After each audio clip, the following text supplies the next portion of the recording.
I've always been drawn to the shadows, the stories whispered about demons and the price of power.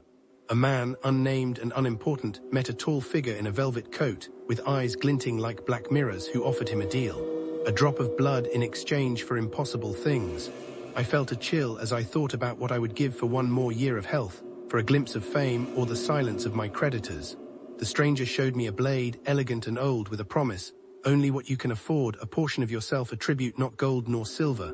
Blood. I froze, but my cough rattled my chest, and I had tried everything else.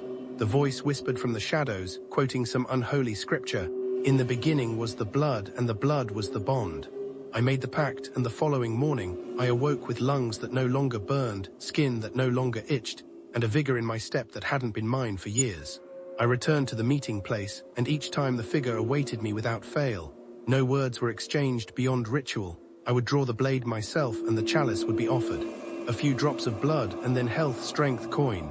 I began to notice a chill in my bones, even under the sun. My reflection dulled like something behind a fogged window. I started to fear mirrors, not because they lied, but because they didn't. I realized I had become obsessed with the exchange, the strange pleasure of surrender, the exquisite balance of loss and gain. I started to journal my tributes, and there were 5 at first, then 7, then too many to count.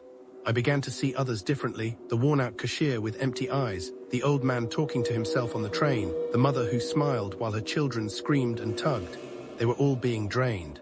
I realized there were feeders everywhere, not just the ones who asked for blood. Some smile and hollow us with embraces too long. I saw it now. The thirst of the world was greater than that of profane chalices.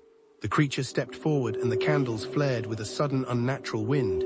It unfurled limbs that did not follow nature's logic, and the voice grew closer without sound. I realized I had been investments, not acts of kindness. The debt had matured. I had to decide: lead someone I loved into this room or be taken instead. They found me 3 days later, seated in the center of the room as if asleep. My body bore no wound, no mark of violence, but my skin had the pallor of marble, and my veins were dry. The neighbors whispered other things. Dreams filled with chanting, a pressure in the air, gone only after I was taken away. I had won, perhaps, but at what cost?